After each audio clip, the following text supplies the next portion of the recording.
Assalamualaikum warahmatullahi wabarakatuh. Halo teman-teman, selamat pagi.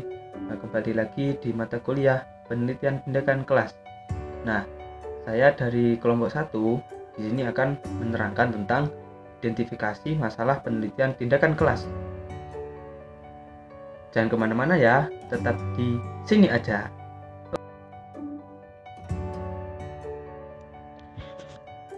Ya, pertama-tama kita harus mengetahui masalah itu sendiri. Nah, masalah adalah kesenjangan antara harapan dan kenyataan. Nah, masalah PTK ini berkaitan dengan pendidikan. PTK dan pembelajaran bagaikan dua sisi yang tidak dapat dipisahkan. Akan tetapi, tidak semua masalah dapat diselesaikan dengan PTK. Contohnya,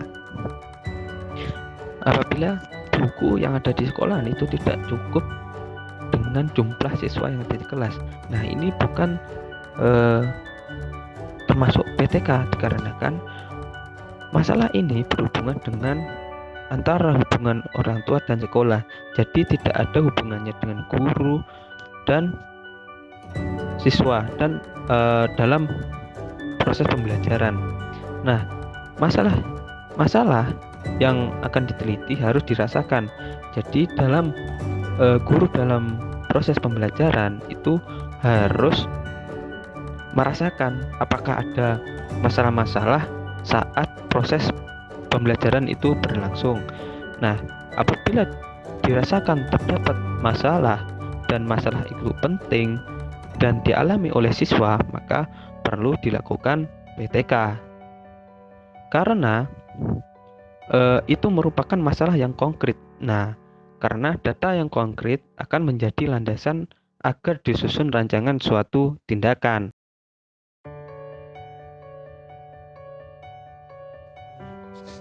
Kemudian yang selanjutnya yaitu kita harus mengetahui kriteria atau hal-hal yang perlu diperhatikan dalam PTK. Nah, yang pertama, masalah yang akan dijadikan topik PTK benar-benar muncul dalam pembelajaran. Jadi, masalah itu muncul dalam proses pembelajaran. Apabila proses tersebut tidak muncul dalam proses pembelajaran, tidak berasal dari apa yang dialami siswa dalam pembelajaran, maka itu bukan termasuk masalah yang dalam PTK. Kemudian yang kedua adalah penting dan bermanfaat untuk memecahkan masalah dan meningkatkan mutu pembelajaran. Jadi, masalah yang diambil atau masalah yang diteliti itu dirasakan penting dikarenakan itu juga akan mempengaruhi dalam peningkatan mutu pembelajaran dalam kelas. Yang ketiga, yaitu adanya alasan rasional, logis, dan sistematis yang mendasari perlunya penelitian tersebut dilakukan. Jadi, terdapat alasan yang rasional, yang logis, yang sistematis mengapa masalah itu dijadikan sebagai PTK, sebagai penelitian. Nah, jadi harus ada alasan yang rasional. Dan masalah tersebut itu yang keempat, dan masalah tersebut itu real, nyata, dan problematika yang memerlukan pemecahan dengan segera. Jadi, masalah yang dijadikan PTK itu perlu dipecahkan masalahnya secara segera karena nanti akan berpengaruh juga kepada mutu pembelajaran, baik itu kepada siswa, pemahaman siswa maupun prestasi belajar siswa. Kemudian yang kelima, masalah tersebut berada dalam jangkauan tugas guru yang dapat dipahami secara proporsional dan profesional. Jadi, masalah tersebut, masalahnya dijadikan sebagai penelitian itu berhubungan dengan tugas guru. Jadi berhubung masih dalam lingkup pembelajaran, proses pembelajaran yang ada di kelas begitu. Nah, tadi kan sudah kita memperhatikan hal-hal penting yang harus diperhatikan dalam PTK. Nah, setelah itu barulah kita dapat melangkah atau mengidentifikasi masalah dengan menggunakan langkah-langkah sebagai berikut. Yang pertama yaitu tuliskan beberapa hal yang terkait dengan pembelajaran yang perlu diperhatikan agar tidak menimbulkan dampak negatif yang tidak diharapkan. Jadi sebelum pembelajaran dimulai, kita harus mempersiapkan dengan matang, entah itu RPP, kemudian di dalamnya itu terdapat media pembelajaran, kemudian LKS yang ataupun sumber belajar yang perlu disiapkan. Kita harus menyiapkan secara matang sehingga itu dapat memperkecil timbulnya dampak negatif dalam pembelajaran.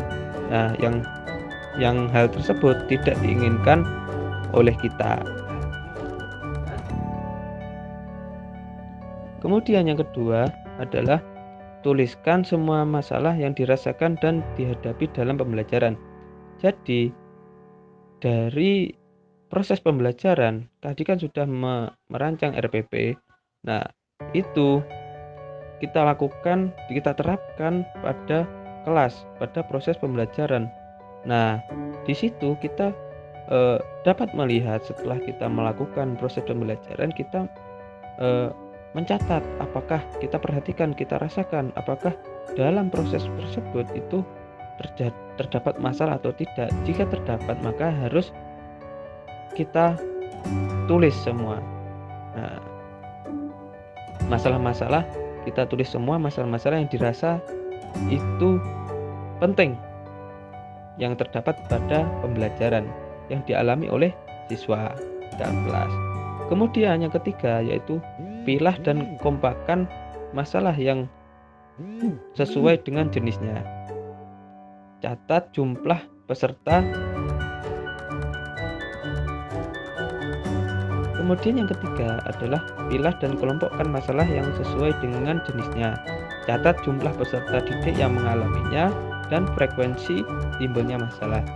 Jadi setelah kita mengelis atau menulis masalah-masalah yang terjadi di dalam proses pembelajaran yang kita lakukan tersebut, kita harus memilah mana yang sesuai dengan PTK, mana yang perlu kita segera tindak lanjuti. Nah, jadi kita harus memilah-milahnya dengan cermat. Nah, kita sesuaikan dengan jenisnya, jenis masalahnya, kemudian berapa peserta didik yang mengalaminya, kemudian masalahnya itu apakah urgent atau tidak. Kalau urgent maka itu harus segera diselesaikan karena nanti akan berhubungan, akan mempengaruhi mutu pembelajaran di dalam kelas. Kemudian yang keempat adalah urutkan masalah yang sesuai dengan kepentingannya untuk dipecahkan dan ditindaklanjuti. Jadi kan tadi sudah dipilah dan dikelompokkan, jadi sekarang adalah mengurutkan masalah-masalah yang sesuai dengan kepentingannya. Jadi masalahnya itu diurutkan guna untuk mempermudah dalam pemecahan masalah dan dalam menindaklanjuti masalah tersebut. Kemudian yang kelima adalah pilih dan tetapkan masalah yang paling penting dan mendesak untuk dipecahkan. Masalah yang terpenting inilah yang merupakan cikal bakal PTK untuk menciptakan perbaikan berkesinambungan. Jadi kita memilih masalah yang paling penting, yang paling urgent, yang paling segera dipecahkan, karena nanti akan, jika dibiarkan terlalu lama maka akan mempengaruhi mutu pembelajaran dalam kelas, mempengaruhi siswa, mempengaruhi media, mempengaruhi proses pembelajaran. Nanti itu masalah-masalah tersebut harus segera diselesaikan. Nah, masalah yang terpilih inilah yang merupakan cikal bakal PTK. Nah, untuk memperbaiki mutu pembelajaran dalam kelas. Kemudian setelah kita melakukan langkah-langkah identifikasi masalah, nah jadi kan kita memilih masalah yang urgent, kemudian mengelompokkannya masalah-masalah tersebut sehingga kita dapat memilah-milah, sehingga kita dapat mudah dalam memecahkan masalah tersebut. Nah, sekarang yaitu cara penyelesaian masalahnya. Masalah di dalam PTK. Yang pertama yaitu kenali masalahnya terlebih dahulu. Jadi kita harus mengenali masalahnya. Oh, masalahnya itu timbul dikarenakan apa? Oh, dari siswanya atau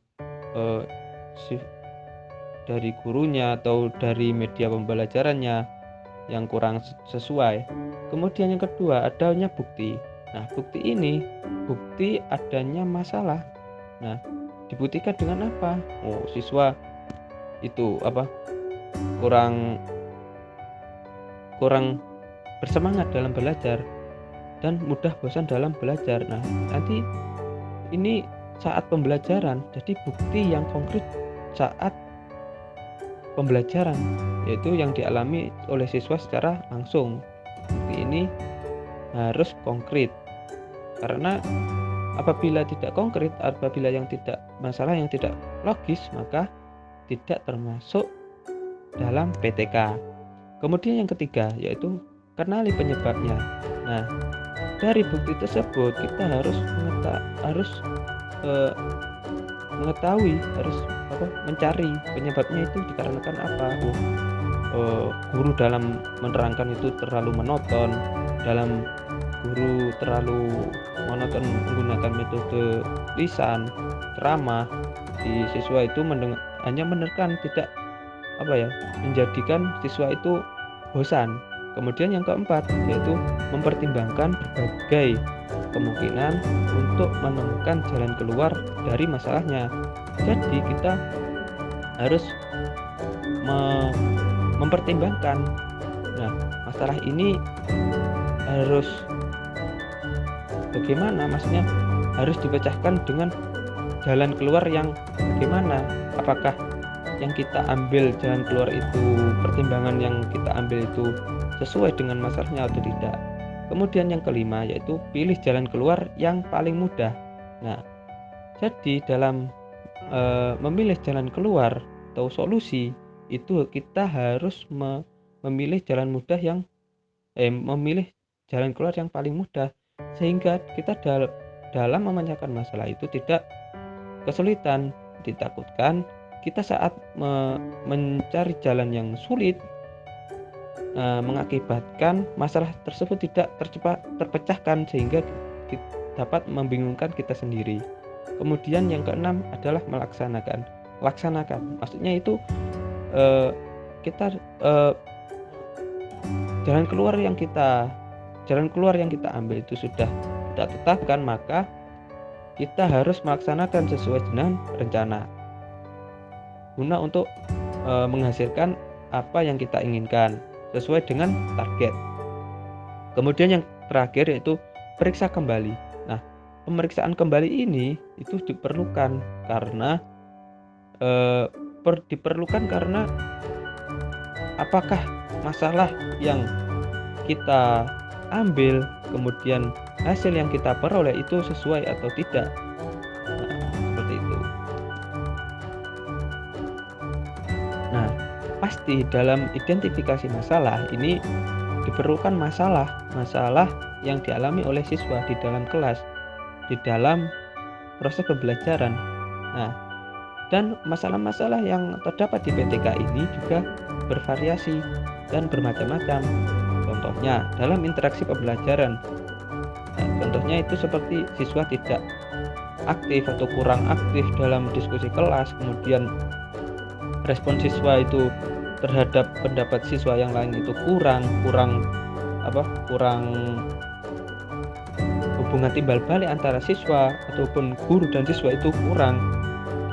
Kemudian pemahaman siswa terhadap pelajaran rendah dikarenakan metode yang digunakan oleh guru itu kurang menarik ataupun ruang kelas yang kurang kondusif, suasana kelas yang kurang kondusif. Nah, seperti itu. Kemudian contoh yang lain berkaitan dengan prestasi belajar. Contohnya, nilai yang dicapai siswa dalam mata pelajaran kurang memuaskan. Nah, ini nilai yang kurang memuaskan ini dikarenakan apa?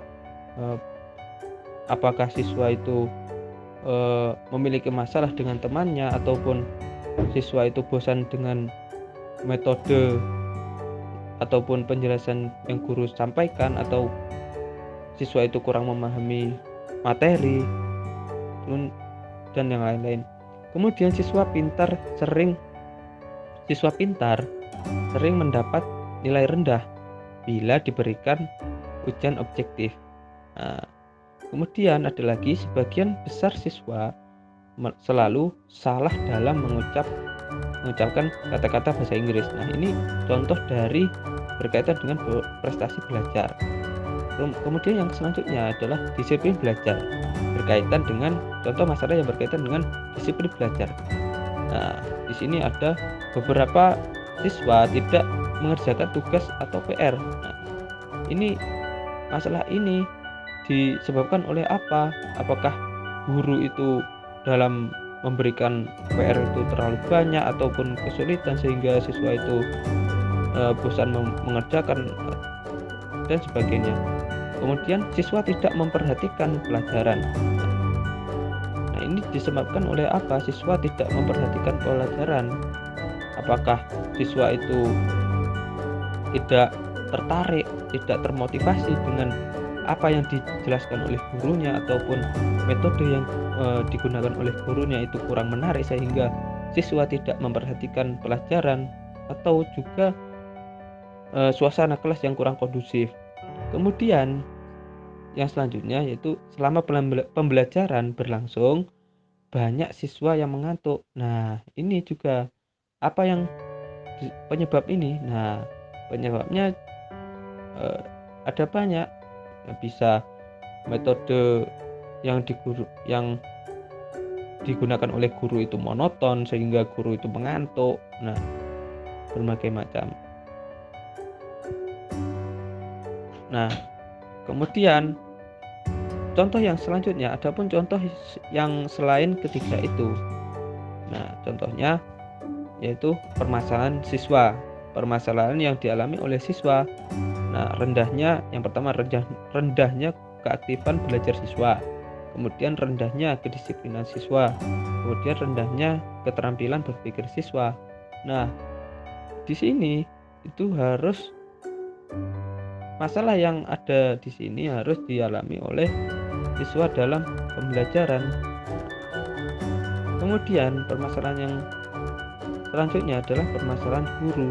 Nah, permasalahan guru ini berkaitan dengan penggunaan media pembelajaran, kemudian cara penyampaian materi pembelajaran, kemudian cara mengevaluasi pembelajaran itu seperti apa. Nah, ini akan berkaitan dengan masalah yang timbul nantinya, karena berkaitan juga dengan siswa nanti akan penggunaan metode yang digunakan oleh guru yang kurang tepat nanti akan berimbas pada siswa juga, baik itu nanti siswanya kurang paham dalam materi pembelajaran ataupun yang lainnya.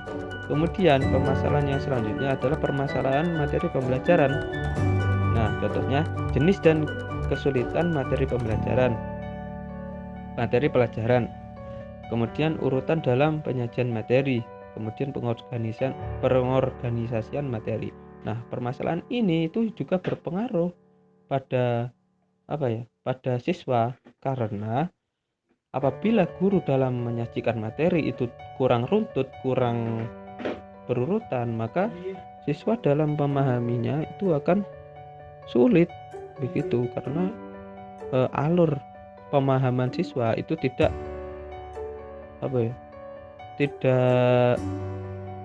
sesuai alur.